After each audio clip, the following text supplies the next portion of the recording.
The economic freedom fighters mark 12 years since their founding. How has the EFF reshaped our political landscape? Some of the questions we're asking this morning. And joining us for this chat is Dr. Levy Ndou, a political analyst. Dr. Levy Ndou, thank you for your time and welcome to the show. Good morning, Lisa. Good morning to the viewers at home. Thank you for having me.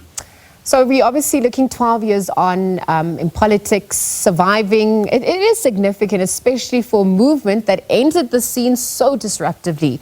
I wonder how you would define the evolution of the EFF since its founding back in 2013. The EFF for me came in and made a huge impact. It's a party that brought vibrancy in the South African body politic. It's a party that came into parliament, and most people underestimated the EFF. But when they came in, they made sure that there is life in parliament. They made sure that they uncompromisingly raise issues that most political parties could not be able to raise. They also ensure that if they stick to a position, they make sure that they fight until the end. And we've seen the EFF having to make sure that, because it was part of their plan, to ensure that former President Jacob Zuma has to account on many fronts. It is the EFF that has made sure that they make a huge impact where they were in coalitions, or in any form of arrangement, as they will mean it, in the different municipalities. Who would forget the position of the EFF when it comes to the insourcing of workers? Who would forget the impact that the EFF has actually made to domestic workers? And the relevancy of the issues that they raise at all times is what makes the EFF today.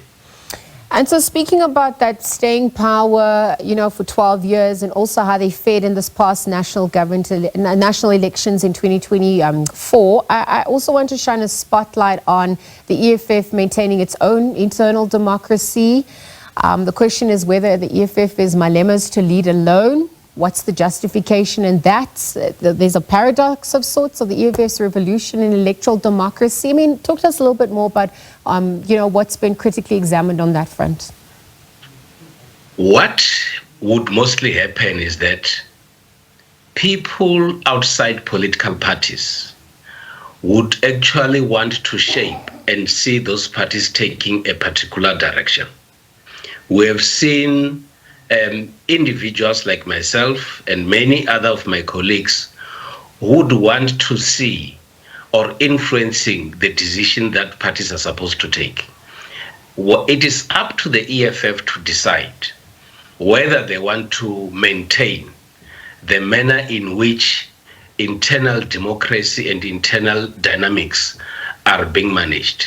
We have got a very, very good history in South Africa that, apart from the ANC and the DA, you have got parties like the UDM, you have got leaders like Mr. Kenneth Mishwe, you have got leaders like former leader of the IFP, Mr. Buthelezi, and many other political leaders who would stay on in their political parties and be the leaders for a longest period of time.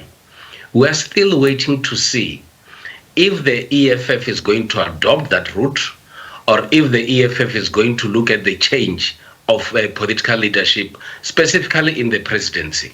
But of course, we've seen the highs of the EFF in the past 12 years, and we've also seen the lows of the EFF. And what, in my view, should be the focus of the EFF is how do they maintain internal party coherency and ensure that they stay relevant and still make an impact in South African politics. Oh, that's a valid point. I mean, beyond ideology and even policies as well, I wanted to look at, the EFF and how it needs to manage its own internal relationships, especially with the people that are left, that it has to work with, the leadership style that's also needed.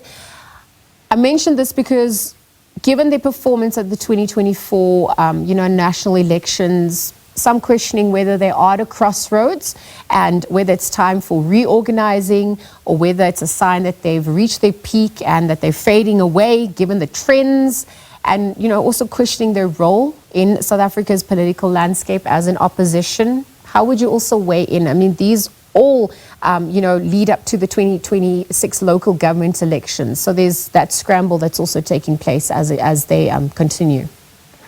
There are some realities that we cannot avoid. People that are in leadership of different political parties are in their nature ambitious. And that has created a situation where in the EFF, some of the leaders had to leave because maybe they felt that they've stayed longer and they cannot be in a position to occupy certain party positions. But also, the decline of the EFF, especially in the previous elections, could be attributed to a number of factors that are known, even within the EFF itself, that the inability of the EFF to ensure that the stamp authority in other provinces should be blamed for that. But the emergence of other political parties that are also contesting for power and also fishing in the same pool as the EFF could have also been a factor that has affected their performance. But I expect the EFF to be able to sit down with the current crop of leadership to redefine their role in the future, and indeed the right period to do so would be how do they approach the 2026 local government elections. And of course, there are criteria that the EFF has developed in terms of the kind of people that they should deploy at local government level. And they need to pick up from there and ensure that they deploy the best of what they have if they still want to remain relevant, specifically at local government level. Yeah, it's about looking at how they position themselves going forward and looking at whether they would be willing to govern, you know, with in a coalition with parties that they fiercely opposed in the past as well. And even if we look ahead at today's address, I mean, we're expecting thousands to come, or scores of people to come through. But you know, we're questioning whether Malema's address will be captivating enough and also just capture the gravitas of what's at stake at this point, reminding those in attendance of what the party stood for, right? In sticking to its mandate of dismantling the 7 cardinal pillars, including capitalism, instilling trust as well, or reinstilling trust. Tell us a little bit more about what's expected ahead of that address. I think my expectation on Mr. Malema's address today is that he should be able to bring that mood of celebration. There are many reasons for the EFF to celebrate. And in their celebration, they should be able to identify specific areas where they've made remarkable achievements. They should be able to identify areas where they made proposals, either in the National Assembly and in different provinces and local government, where they make such proposals and such proposals were adopted. They should also be able to give hope to those that were looking at the EFF from a distance, that the EFF remains the home for all of them and they can still be able to represent them properly. Also, the EFF, in my view, through their leader, Mr. Malema, should also take this opportunity to focus on the 2026 local government elections, to prepare the ground forces, to remind them that with all that they've done in the past 12 years, they can still be able to do more. And indeed, they've got the right people to represent them. And that is the message, in my view, that Mr. Malema has to focus on. Of course, I know that he will still take this opportunity to take a jab on other political parties, because that is exactly what we actually know the EFF for.